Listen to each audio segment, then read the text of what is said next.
नमस्कार दोस्तों, कहानी क्राइम चैनल पर आपका स्वागत है। दोस्तों, आज की हमारी जो क्राइम की कहानी है वो है भिवंडी महाराष्ट्र से। तो चलिए दोस्तों, शुरू करते हैं क्राइम की इस सच्ची कहानी को।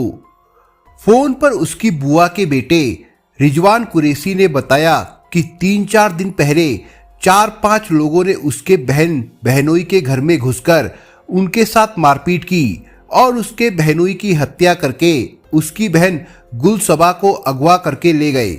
मैं मौके पर मौजूद था। मैंने जब उनका विरोध किया तो उन्होंने मार पीट कर मुझे भी घायल कर दिया। गुलसबा अपने पति मनोज सोनी उर्फ कैफ के साथ नायगांव परिसर स्थित विट्ठल नगर के फ्लैट में रहती थी। इसके पहले कि सादाब कुरैशी रिजवान से इस बारे में कोई बात पूछता, फोन कट गया। कई बार कोशिश करने के बाद भी जब रिजवान से संपर्क नहीं हो पाया तो सच्चाई जानने के लिए सादाब बहन के फ्लैट पर पहुंच गया। फ्लैट के बाहर लोगों की भीड़ जमा थी। अंदर से थोड़ा बदबू भी आ रही थी। पड़ोसियों ने बताया कि ये फ्लैट 3-4 दिनों से बंद पड़ा है। उन्होंने फोन करके उस फ्लैट के मालिक को बुला लिया था। मामला संदिग्ध था, इसलिए मकान मालिक ने मामले की जानकारी स्थानीय पुलिस थाने को दे दी। रात करीब 1 बजे थाना शांति नगर के थाना प्रभारी किशोर जादव अपने सहायक PI Manjeet Singh Bagga, SI GK Wagh, Dinesh Lokhande, ASI DK Sonawade, सिपाही सुनील इथापे, टीबी वड़ को साथ लेकर घटनास्थल पर पहुंच गए। पुलिस ने देखा कि गुलसबा के फ्लैट पर ताला लटका हुआ था। चूंकि उस ताले की चाबी किसी के पास नहीं थी, इसलिए पुलिस ने ताले को तोड़ दिया। दरवाजा खुलते ही अंदर से तेज बदबू का झोंका आया, जिससे वहां खड़े लोगों का सांस लेना मुश्किल हो गया था। नाक पर रुमाल रखकर पुलिस टीम जब कमरे में गई तो वहां का नजारा देखकर स्तंभ रह गई। फर्श पर खून के जमे हुए धब्बे नजर आ रहे थे, जो सूख कर काले पड़ गए थे। दरवाजे के पीछे कपड़ों का एक पुलिंदा रखा हुआ था, जिससे ढेर सारा खून निकलकर बाहर आ गया था। उस पुलिंदे को खोला गया तो उसमें एक आदमी का शव था। शव का धड़ और सिर दोनों अलग अलग थे। सादाब कुरैशी ने उस शव की पहचान अपने बहनोई मनोज कुमार सोनी उर्फ कैफ के रूप में कर दी। शव देखकर लग रहा था कि उसकी हत्या 3-4 दिन पहले ही की गई होगी, जिससे शव में सड़न पैदा हो गई थी। थाना प्रभारी किशोर जादव ने इसकी सूचना अपने वरिष्ठ अधिकारियों को दे दी। खबर पाते ही थाने जिले के डीसीपी मनोज पाटिल, एसीपी मुजावर तत्काल मौके वारदात पर आ गए। उन्होंने भी मृतक के साले सादाब और अन्य लोगों से पूछताछ की। घटना स्थल की कार्रवाई निपटाने के बाद पुलिस ने शव पोस्टमार्टम के लिए भिवंडी के अस्पताल भेज दिया। इसके बाद पुलिस ने सादाब कुरैशी की तरफ से हत्या की रिपोर्ट दर्ज करके मामले की जांच सहायक पीआई मंजीत सिंह बग्गा को सौंप दी। सादाब ने शक अपनी बुआ के बेटे रिजवान पर ही जताया था। फुफेरे भाई के अलावा रिजवान रिश्ते में सादाब का साला भी था। शुरुआती जांच में रिजवान कुरैशी पुलिस के रडार पर आ गया था। उसने जिस प्रकार से मामले की जानकारी सादाब कुरैशी को दी थी वो आधी अधूरी थी। इसके अलावा मृतक के तीनों बच्चे अपने नानी के घर सही सलामत थे। बच्चों की मां गुलसबा खुद अपने बच्चों को मायके छोड़कर आई थी। ऐसे में गुलसबा के किडनैपिंग का तो सवाल ही नहीं उठता था। एपीआई मंजीत सिंह बग्गा के निर्देशन में पुलिस टीम उसके घर गई तो वो घर से गायब मिला। पुलिस ने जब रिजवान कुरैशी के बारे में गहराई से जांच पड़ताल की तो पता चला कि रिजवान कुरैशी का चरित्र ठीक नहीं है। मृतक की पत्नी के साथ उसके अवैध संबंध थे। ये जानकारी मिलने के बाद पुलिस ने गुलसबा को भी जांच के घेरे में शामिल कर लिया। इसके बाद पुलिस ने रिजवान के मोबाइल नंबर की सीडीआर निकलवाई। सीडीआर में ये जानकारी मिल गई कि रिजवान की किन किन लोगों से बात होती थी। पुलिस ने उन लोगों से पूछताछ शुरू कर दी। इस पूछताछ के बाद पुलिस को रिजवान के बारे में कई बातें पता चली। इसके बाद एपीआई मंजीत सिंह ने SI Dinesh Lokhande, constable Sunil Ithape, TB Wad, KT Mohite की एक टीम बनाकर उन्हें रिजवान कुरैशी और गुलसबा की गिरफ्तारी के लिए रवाना कर दिया। 10 जनवरी 2018 को ये टीम उत्तर प्रदेश के जिला रायबरेली पहुंच गई। वहां दबिश देकर पुलिस ने रिजवान और गुलसबा को गिरफ्तार कर लिया। वे दोनों अपने एक जानकार के यहाँ छिपे हुए थे। पुलिस उन्हें ट्रांजिट रिमांड पर लेकर थाना शांति नगर ले आई। थाना प्रभारी किशोर जाधव ने उन दोनों से मनोज कुमार सोनी उर्फ कैफ की हत्या के बारे में पूछताछ की तो उन्होंने थोड़ी सख्ती के बाद कैफ की हत्या करने की बात स्वीकारते हुए जो कहानी बताई वो एहसान फरामोशी की सारी हदें पार कर देने वाली थी। करीब 10 साल पहले 28 साल की गुलसबा कुरैशी मनोज कुमार सोनी उर्फ कैफ को उत्तर प्रदेश के आगरा दिल्ली हाईवे पर काफी दयनीय हालत में भटकती हुई मिली थी। मनोज उस हाईवे पर कटलरी की दुकान लगाता था। उस समय गुलसबा की स्थिति बहुत खराब थी। उसके मुंह से आवाज तक नहीं निकल पा रही थी। लग रहा था जैसे वो कई दिनों से भूखी है। वो मनोज कुमार सोनी के पास आकर ऐसे गिर गई जैसे बेहोश हो गई हो। उसकी हालत देखकर मनोज कुमार घबरा गया। उसने उसे अपनी दुकान के पास ही लिटाया और उसके मुंह पर पानी के छींटे मारे। कुछ देर बाद गुलसबा को होश आया तो उसने उसे पानी पिलाया। पानी पिलाते ही उसकी चेतना धीरे धीरे लौट आई। इसके बाद गुलसबा ने मनोज को अपनी आप बीती बताई। गुलसबा ने उसे बताया कि वो मुंबई की रहने वाली है और वहीं के एक युवक से प्यार करती थी। वो युवक उसे घुमाने के लिए दिल्ली लाया था। दिल्ली के एक होटल में वे दोनों कई दिनों तक साथ रहे। फिर वो युवक उसे होटल में छोड़कर कहीं चला गया। होटल वालों ने उसे धक्के मारकर निकाल दिया। किसी तरह वो भटकती हुई यहाँ तक पहुंची है। अब वो अपने घर वापस नहीं लौट सकती क्योंकि घर वाले उससे बहुत नाराज है। गुलसबा की आप बीती सुनने के बाद मनोज कुमार को उसके प्रति सहानुभूति हो गई। उसने उसे धीरज बंधाया और अपनी दुकान बंद करके खाना खिलाने के लिए एक होटल पर ले गया। बाद में वो उसे लेकर नई दिल्ली रेलवे स्टेशन आया और कहा, देखो अब तुम जहाँ जाना चाहती हो चली जाओ, मैं तुम्हारे टिकट का बंदोबस्त कर दूंगा। अच्छा यही होगा कि तुम अपने माँ बाप के पास लौट जाओ, उनसे माफ़ी मांग लेना। मुझे यकीन है कि वे तुम्हें माफ़ कर देंगे। लेकिन गुलसबा ने मनोज कुमार सोनी की बात नहीं मानी। वो बोली, मैं अब क्या मुंह लेकर उनके पास जाऊंगी। शायद वे मुझे माफ़ भी कर दे, लेकिन समाज में हमारी क्या इज्जत रहेगी। ऐसी स्थिति में मैं वहां नहीं जाऊंगी। गुलसबा की ये बात सुनकर मनोज कुमार थोड़ा गंभीर हो गया। उसने कहा, ठीक है, अगर तुम वहां नहीं जाना चाहती हो तो बताओ कि तुम्हारे और कोई रिश्तेदार है जिसके यहाँ तुम जाना चाहोगी। मैं वहां जाने का बंदोबस्त कर दूंगा। अब मेरा कोई नहीं है, मैं कहीं नहीं जाना चाहती। मेरे नसीब में जो लिखा है वही होगा। कहते हुए गुलसबा ने अपना सिर झुका लिया। गुलसबा के इस उत्तर से मनोज कुमार सोनी एक अजीब स्थिति में फंस गया था। अगर वो कहीं जाना नहीं चाहती तो उसका क्या होगा। एक अकेली अनजान औरत के लिए शहर सुरक्षित नहीं था। उसके साथ कुछ भी हो सकता था। काफी समझाने के बाद भी जब गुलसबा कहीं जाने के लिए राजी नहीं हुई तो मजबूरन मनोज कुमार ये सोचकर उसे अपने घर ले आया कि मौका देखकर उसे उसके माता पिता के पास भेज देगा। लेकिन ऐसा हो नहीं सका। मनोज कुमार के घर आने के बाद गुलसबा कुछ दिनों तक तो उदास रही। फिर धीरे धीरे उसके चेहरे की उदासी घटने लगी। समय के साथ मनोज कुमार के साथ वो घुल मिल गई। मनोज कुमार अपने घर में अकेला रहता था। गुलसबा ने मनोज के घर के सारे कामकाज संभाल लिए थे। 30 साल का मनोज कुमार सोनी राजस्थान के रहने वाले जगदीश प्रसाद सोनी का बेटा था। रोजी रोटी के लिए वो दिल्ली आगरा हाईवे पर कटलरी की दुकान चलाता था। वो दुकान का सारा सामान मुंबई से लाता था और आगरा घूमने आने वाले सैलानियों को बेचा करता था, जिससे उसे अच्छी खासी कमाई हो जाया करती थी। गुलसबा को अपने प्रति समर्पित देखकर अविवाहित मनोज कुमार सोनी का भी झुकाव उसकी तरफ हो गया। वे दोनों अब एक दूसरे की जरूरतें महसूस करने लगे थे, जिसके चलते उनके दिलों में एक दूसरे के प्रति चाहत पैदा हो गई।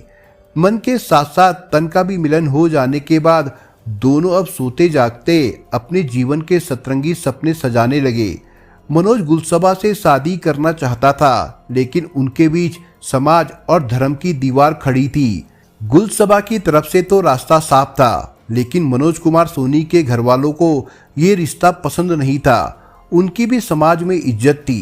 मनोज ने घर वालों की बातों को दरकिनार करते हुए खुद मुस्लिम धर्म अपनाकर गुलसबा से निकाह कर लिया। उसने अपना नाम बदलकर कैफ रख लिया था। गुलसबा से शादी करके मनोज कुमार सोनी उर्फ कैफ काफी खुश था। गुलसबा को भी अचानक में ही सही पर एक ऐसा पति मिल गया था जो उसका हर तरह से पूरा ध्यान रख रहा था। मनोज रात दिन मेहनत करके पत्नी को अपनी क्षमता के अनुसार सुख सुविधाएं दे रहा था। पति के प्यार में गुलसबा भी अपनी बीती जिंदगी के पलों को भुलाकर अपनी गृहस्थी में रम गई थी। दोनों के जीवन के 8 साल कैसे निकल गए उन्हें पता ही नहीं चला। इस बीच गुलसबा 2 बच्चों की मां बन गई। कुल मिलाकर उसकी गृहस्थी की गाड़ी हंसी खुशी से चल रही थी। समय अपनी गति से चल रहा था। मनोज के कहने पर गुलसबा ने अपने मायके वालों से भी बातचीत करनी शुरू कर दी थी, जिससे उनसे भी संबंध सामान्य हो गए थे। बेटी खुश थी, उसका जीवन सुखी था। इससे ज्यादा एक माता पिता को और क्या चाहिए। मायके वालों का उसके पास आना जाना शुरू हो गया। 8 सालों तक एक ही जगह पर रहकर जब गुलसबा का मन भर गया तो वो कुछ दिनों के लिए अपने मायके चली गई। गुलसबा चाहती थी कि उसका पति मुंबई में ही अपना धंधा शुरू करके वही रहे तो वो मायके वालों के करीब आ जाएगी। यही सोचकर उसने एक दिन कैफ को समझाते हुए कहा, जो काम तुम आगरा में करते हो वही काम मुंबई में भी कर सकते हो, और फिर तुम सामान तो मुंबई से ही लाते हो। सामान लाने में खर्चा भी होता है, मुंबई में काम करने से ये खर्चा भी बचेगा। मनोज कुमार सोनी उर्फ कैफ को पत्नी का सुझाव अच्छा लगा। फिर वो सन 2016 में आगरा वाली दुकान किराए पर देकर अपने परिवार के साथ मुंबई चला गया और अपनी ससुराल के नज़दीक नए गांव पे किराए का घर लेकर रहने लगा। पेटी के नज़दीक आने पर मायके वाले भी खुश हुए, क्योंकि उनका जब भी मन होता गुलसबा से मिलने के लिए आते रहते थे। मुंबई में गुलसबा ने एक बच्ची को जन्म दिया, जिसका नामकरण काफी धूमधाम से हुआ। जहां गुलसबा अपने मायके वालों के करीब रहकर खुश थी, वही मनोज उर्फ कैफ थोड़ा चिंतित और परेशान था। इसकी वजह ये थी कि मुंबई में उसका कारोबार ठीक नहीं चल पा रहा था। आगरा की दुकान भी बंद हो चुकी थी। ये सब सोचकर मनोज ने आगरा वापस लौटने का फैसला कर लिया, पर गुलसबा मुंबई छोड़ने के लिए तैयार नहीं थी। उसने पति को कह दिया कि वो अपने 3 बच्चों के साथ अकेली ही मुंबई में रह लेगी, क्योंकि उसके मायके वाले उसके पास में है। मनोज ने उसकी बात मान ली। पत्नी और बच्चों की तरफ से चिंता मुक्त होकर मनोज आगरा लौट आया। वापस लौटकर उसने अपना व्यवसाय फिर से जमा लिया। कुछ दिनों बाद उसका धंधा पहले की तरह चलने लगा। वो अपने धंधे में बिजी हो गया तो गुलसबा अपनी गृहस्थी में। लेकिन समय का पहिया कुछ इस प्रकार से घूमा कि उनका सुखमय परिवार तिनके की तरह बिखर गया। अपने कारोबार में मनोज कुमार उर्फ कैफ कुछ इस तरह उलझा कि अपनी पत्नी गुलसबा के लिए समय ही नहीं निकाल पाता था। वो साल में 2-4 बार ही गुलसबा को समय दे पाता था, जिसकी वजह से उसके और पत्नी के बीच की दूरियां काफी बढ़ गई थी। मनोज कुमार का समय तो उसके कामों में निकल जाता था, लेकिन गुलसबा को उसकी याद आती थी। वो अधिक दिनों तक पति की इन दूरियों को बर्दाश्त नहीं कर पाई। लिहाजा 27 साल के रिजवान कुरैशी से उसके नाजायज संबंध बन गए। रिजवान गुलसबा के भाई सादाब कुरैशी का साला था, जिसका गुलसबा के यहाँ आना जाना लगा रहता था। रिजवान से अवैध संबंध बन जाने के बाद गुलसबा ने पति की चिंता करनी बंद कर दी, बल्कि जब कभी पति से फोन पर बात होती तो वो उससे कह देती कि यहाँ की कोई चिंता मत करो और अपने काम पर ध्यान दो। पत्नी की चहकती बातों से मनोज को लगता कि गुलसबा खुश है। इस तरह गुलसबा पति के भरोसे का खून करती रही। पत्नी के अवैध संबंधों की खबर किसी तरह मनोज के पास पहुंची तो उसके होश उड़ गए। उसने सोचा भी नहीं था कि जिस गुलसबा को वो रोड से उठाकर अपने घर लाया, जिसकी खातिर उसने अपना धर्म बदला, अपने घर वालों तक से बगावत की, जिसे उसने जीने का सहारा दिया, उसे सारे ऐसो आराम दिए, वो उसके एहसानों का बदला इस प्रकार से चुकाएगी। इस बात की सच्चाई की तह में जानने के लिए मनोज कुमार जब मुंबई गया तो उसे पत्नी का व्यवहार कुछ अजीब सा लगा। उसके पहुंचने पर पत्नी जिस तरह खुश हो जाती थी, उसे उसके चेहरे पर वो खुशी देखने को नहीं मिली। पत्नी के हाव भाव से वो इतना तो समझ ही गया था कि उसके पास पत्नी और रिजवान कुरैशी के बारे में जो खबर पहुंची थी वो कोई कोरी अफवाह नहीं थी। इसके बाद वो खबर की पुष्टि में लग गया। इसके लिए वो सूत्र तलाशने लगा। उसने पड़ोसियों और अपने बच्चों से बात की तो इस बात की पुष्टि हो गई कि रिजवान गुलसबा से मिलने अक्सर आता रहता है। कभी कभी तो वो उसके फ्लैट पर भी रुक जाता था। इस बारे में उसने गुलसबा से बात की तो वो सरासर झूठ बोल गई। उसने कहा कि उसकी पड़ोसियों से बनती नहीं है, इसलिए वे सब उसे बदनाम कर रहे हैं। रिजवान तो उसका भाई जैसा है। अपनी नौटंकी से कुछ समय के लिए तो गुलसबा ने पति को अपने झांसे में ले लिया, लेकिन 2-4 दिनों में ही उसकी हकीकत मनोज के सामने आ गई। मनोज ने पत्नी को रिजवान के साथ रंगे हाथों पकड़ लिया। तब मनोज ने गुलसबा की जमकर पिटाई की। पोल खुल जाने के बाद गुलसबा को बेइज्जती महसूस हुई। ये बात उसके मायके वालों को भी पता लग गई। इस सच्चाई का पता लग जाने के बाद मनोज पत्नी को मुंबई में अकेले नहीं छोड़ना चाहता था। उसने गुलसबा और बच्चों को आगरा ले जाने का फैसला कर लिया। उसने पत्नी से कहा कि अब हम आगरा में रहेंगे, पर गुलसबा ने मुंबई छोड़कर जाने से मना कर दिया। इस बात पर दोनों में झगड़ा भी हुआ। मनोज उसे ले जाने की जिद पर अड़ा हुआ था। गुलसबा ने रिजवान को फोन करके बता दिया कि मनोज उसे आगरा ले जाने की जिद कर रहा है और वो यहाँ से जाना नहीं चाहती। इस बारे में वो कुछ करे। रिजवान भी नहीं चाहता था कि गुलसबा वहाँ से जाए, इसलिए गुलसबा को लेकर वो परेशान हो उठा। किसी तरह से उसने गुलसबा से मुलाकात की और मनोज कुमार सोनी उर्फ कैप को अपने बीच से हटाने की योजना तैयार कर ली।